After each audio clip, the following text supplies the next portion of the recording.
life is fragile, and things can go from really good to really bad like that. And, today I'm going to explain to you the crazy, incredible story that I have from this past Friday, and it's the reason why I didn't upload on Saturday. So I've had injuries before, and, I've been on the end where people worry about me and people have had to respond to me, but I've never, had serious injuries where I've been knocked out or I've broken a bone. However, I have had other injuries. But just recently, I had the experience to be the first responder to a potentially serious injury, and it was pretty ridiculous at the time. So basically, this past Thursday, I finished my social written diploma, and I was talking to my friend Ian after, and he invited me, let's go snowboarding tomorrow. We can go to Sunshine, and I live an hour away from the mountains, so Sunshine is 2 hours away. Wasn't a huge deal, so we decided to go to Sunshine. The next morning, I got to his house a little bit late because I had to drop my mom off before taking the car. So we decided we'll go to Nakiska, which is an hour away. It's right on the edge of the mountains. So we get there. First half of the day is great, and having a really good time. And then we decide, let's do one more run before lunch, and we'll hit the park this time. And a second or two after my friend said that, it kind of hit me. Every time you say last run, let's do one more run, it's always your last run. So we go up to the top of the hill, we get halfway down, we get to the beginning of the park, and so I'm following Ian, and on the left side there's a border cross, and there's 3 rollers, which are just little bumps, and then it goes into a reverse camber turn, and then so if you ride out of those rollers, there's a jump that you can go into the turn again. Anyway, so my friend Ian went out and then was going to jump back in, and I guess he caught an edge or something, so he ended up backwards in the air and landed flat and hit his head directly on the ground from probably his head was probably at least 8 feet in the air. So, I saw that, and first thought I was like, oh, he's doing a 360 or something, that's cool. And then he went below the horizon, and I didn't see him anymore. I instantly thought, okay, what the fuck, he's down. And I got over the berm, and I look over, and I see he's on his back facing down the hill and kind of keeled over on his left side, and he's having a seizure, and it lasted about 5 to 8 seconds, and at that point I knew something was wrong, so I ripped off my bindings and I ran over to him, threw my board up the hill so it wouldn't start going down, and I was basically just yelling out his name. He didn't respond, so I got over to him, and he was knocked out for about 30 seconds, and I was basically just doing everything I know what to do from my first aid training.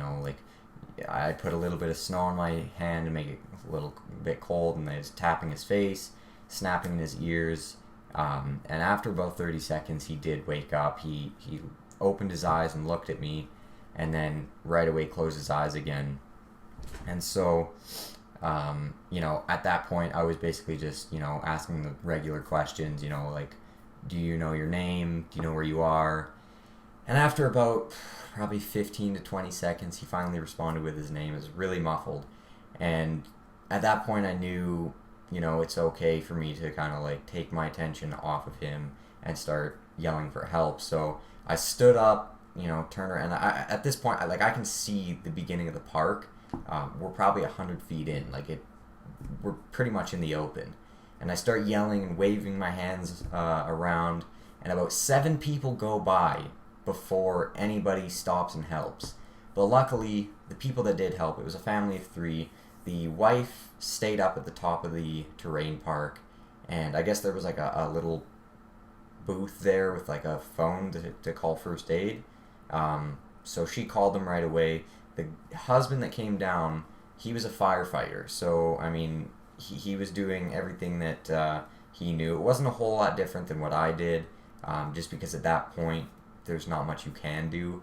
But Ian had flipped over onto his stomach, and he was the firefighter was just basically testing out his spine, you know, for pressure points, you know, if he could feel something, if he couldn't, if something hurt. And we waited for about 2 minutes for the first aid team to come down. They came down with a sled, and we were basically just trying to, like, you know, like the first aid guy was asking, you know, these questions, and, you know, at this, he's not fully conscious. He's basically in this fight or flight state where he's either trying to get away, or he's just, you know, trying to push you away. So we finally get the sled out. We're trying to get him onto the sled, and he's fighting. He's basically yelling out, like, you know, this is the worst thing ever.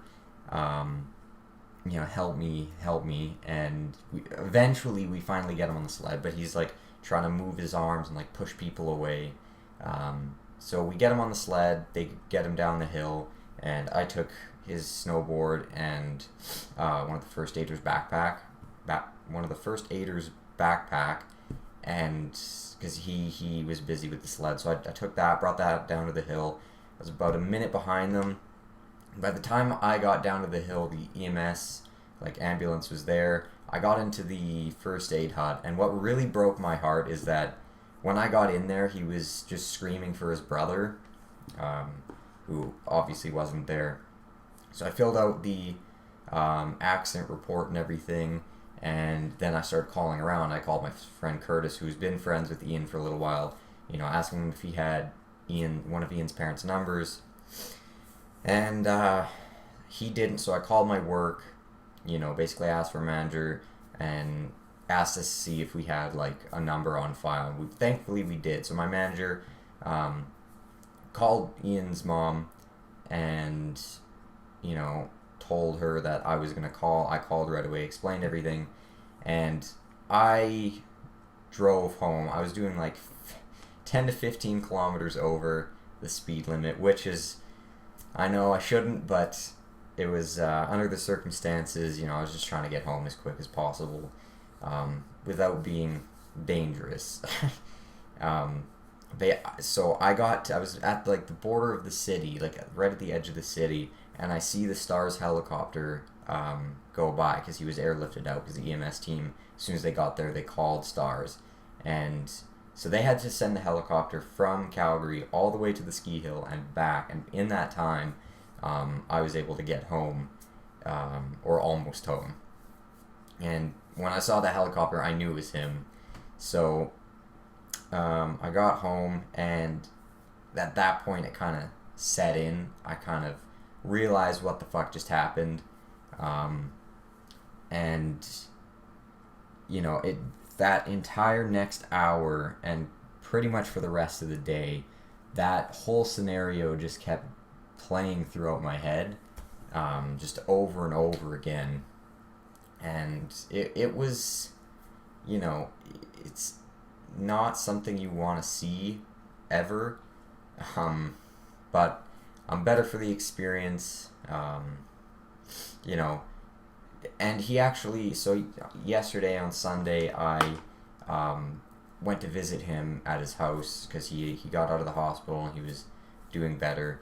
So I visited him, and he actually remembered a lot more than I thought. So he remembered everything up until the point of going up the chairlift the last time. And then I explained to him what happened, where he went off backwards. And he looked at me and he was like, "That actually happened? I thought that was just a dream." So he remembers everything up until the crash, and then it just blacks out until the next morning waking up in the hospital, which is crazy, the fact that he actually remembers everything. Like, I remember I had a concussion when I was 7, and I remember 2 things about that day, and, like, it was, like, short, like, you know, moments. You know, I remember seeing my dad go on the outskirts of the skate park and going through the CAT scan machine. That's it. That's all I remember. So for him to have such a severe injury like that and still remember that, that's great. So I think his recovery is going to be pretty good. But yeah, that's why I didn't upload on Saturday, and you know, why I wasn't really active on Twitter or anything. But you know, it happened. Here's the video explaining it. I hope you guys can understand. Other than that, leave a like on the video if you like the freaking video. Comment, tell me what you want to see next time, or you know, if you've had an experience like this. And subscribe to keep up with all the content. Other than that, I will see you guys in the next video. Have a good day.